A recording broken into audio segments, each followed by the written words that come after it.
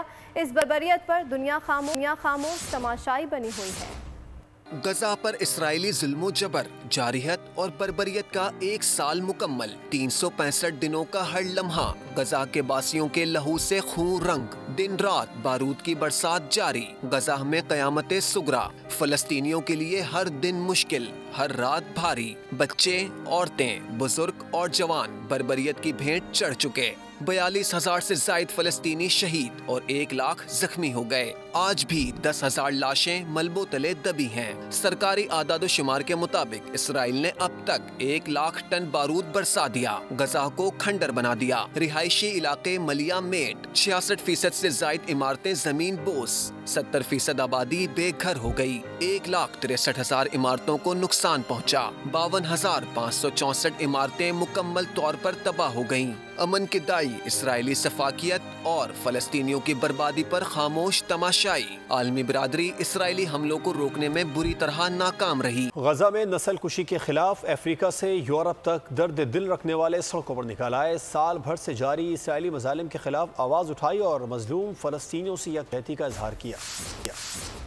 Johannesburg میں اسرائیلی مظالم کے خلاف بھرپور صدائے احتجاج بلند ہوئی. مظاہرین نے ناجائز قبضے کے خاتمے کا مطالبہ کیا. جنوبی افریقہ میں اسرائیلی جبر کے خلاف تمام طبقہ فکر سڑکوں پر تھے. معصوم بچے بھی مظلوم فلسطینیوں کی آواز بنے. غزہ میں سال بھر سے جاری جارحیت کے خلاف سویڈن میں بھی عوام کا سمندر امڑ آیا. فلائی اور مظلوموں کی داد رسی کرتے رہے. فلسطین کی آزادی کے لیے بنایا گیا خصوصی نغمہ بھی فضا میں گونجتا رہا. اسرائیل کے فلسطینیوں اور لبنانیوں کے خلاف مظالم پر مغربی میڈیا کا دوگلا معیار کھل کر سامنے آ گیا. روس اور یوکرین کے درمیان جنگ کو یوکرین پر حملہ کہنے والا مغربی میڈیا اسرائیل کی غزہ پر جارحیت کو 2 فوجوں کے درمیان جنگ کہنے پر بضد ہے. قابض اسرائیلی درجن سے بھی کم لوگوں کی قید کا دعویٰ کر کے پورے خطے کو نقصان پہنچانے لگا ہے.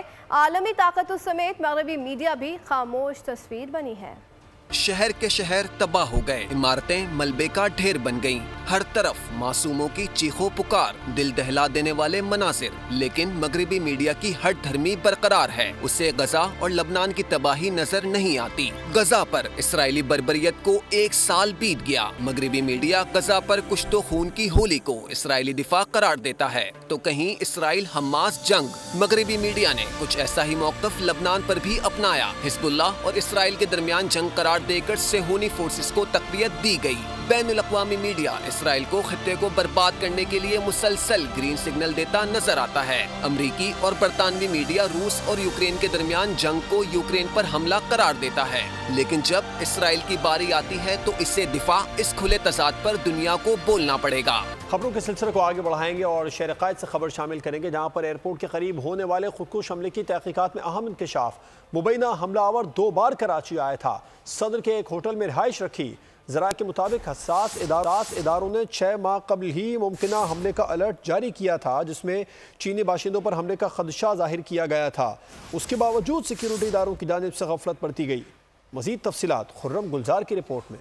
کراچی ایئرپورٹ کے قریب دھماکہ، تحقیقات میں اہم انکشافات۔ ذرائع کے مطابق وطن دشمن دہشت گرد 2 بار کراچی آیا۔ حساس اداروں نے 6 ماہ قبل ہی چینی باشندوں پر حملے کا خدشہ ظاہر کیا تھا، لیکن سیکیورٹی اداروں نے غفلت کا مظاہرہ کیا۔ ناپاک ارادے رکھنے والا شاہ فہد بلوچستان کے ضلع نوشکی کا رہائشی تھا، جس کا نادرہ اور موبائل سمز کا ریکارڈ بھی حاصل کر لیا گیا۔ کالعدم تنظیم کا مبینہ دہشت گرد پہلے 3 دسمبر 2023 کو 7:49 پر ہوٹل آیا تھا، دوبارہ 4 اکتوبر 2024 کو کراچی پہنچا، 10:47 پر ہوٹل میں بایو میٹرک انٹری کی۔ اب اس کے عزائم بھی بہت خطرناک تھے۔ عیسیٰ نگری قبرستان بلوچ پاڑا میں گناونی منصوبہ بندی کرتا رہا، ایک شو روم سے 75 لاکھ میں گاڑی خریدی، 5 اکتوبر کو اپنے نام کرائی، دھماکے کے روز دوپہر 12 بجے ہوٹل سے اس نے چیک آؤٹ کیا۔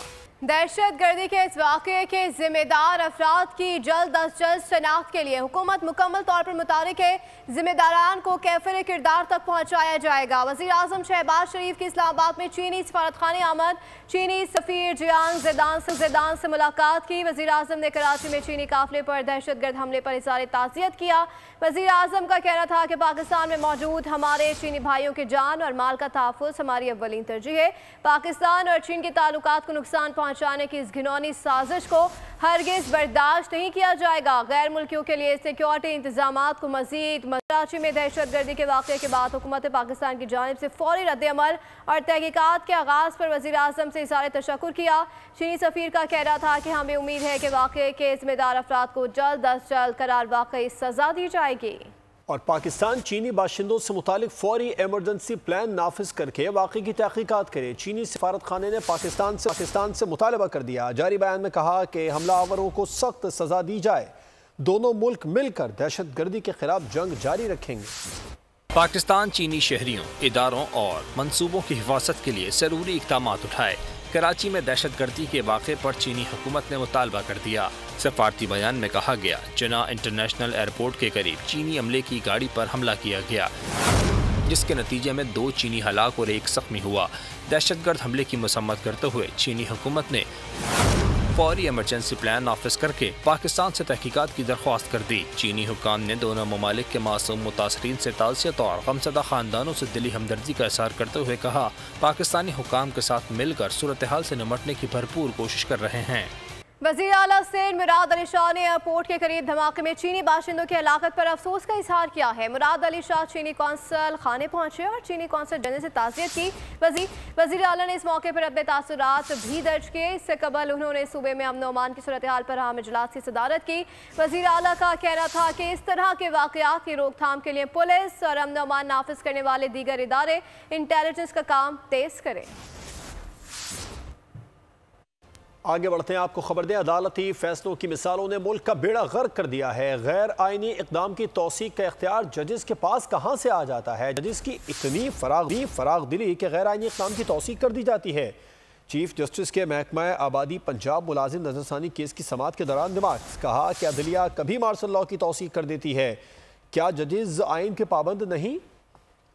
سپریم کورٹ میں محکمہ آبادی پنجاب ملازم نظر ثانی کیس کی سماعت۔ چیف جسٹس نے ریمارکس دیے کہ عدالتی فیصلوں کی مثالوں نے ملک کا بیڑا غرق کر دیا ہے۔ غیر آئینی اقدام کی توثیق کا اختیار ججز کے پاس کہاں سے آ جاتا ہے؟ ججز کی اتنی فراغ دلی کہ غیر آئینی اقدام کی توثیق کر دی جاتی ہے۔ عدلیہ کبھی مارشل لاء کی توثیق کر دیتی ہے، کیا ججز آئین کے پابند نہیں؟ پاکستان میں یہی ہو رہا ہے، ایک کے بعد دوسرا مارشل لاء آ جاتا ہے۔ عدالتی فیصلے کا حوالہ وہاں آئے جہاں آئین و قانون کا ابہام ہو۔ عدالتی فیصلہ آئین و قانون سے بالا تر نہیں ہو سکتا۔ لگتا ہے وقت آ گیا ہے ججز کی کلاسز کرائی جائیں۔ کیا جج بننے کے بعد آئین و قانون کے تقاضے ختم ہو جاتے ہیں؟ وکلا کو آئین کی کتاب سے الرجی ہو گئی اور وہ اب آئین کی کتاب اپنے ساتھ عدالت نہیں لاتے۔ کے الیکٹرک کی جانب سے طویل لوڈ شیڈنگ کا معاملہ، عدالت نے کے الیکٹرک وفاق اور دیگر کو نوٹس جاری کر دیا۔ MQM رہنما کی جانب سے دائر درخواست سے موقف اختیار کیا گیا کہ حلقے کے اسکول سے بجلی نہ ہونے کے باعث بچوں کو تعلیم حاصل کرنے میں مشکلات کا سامنا ہے۔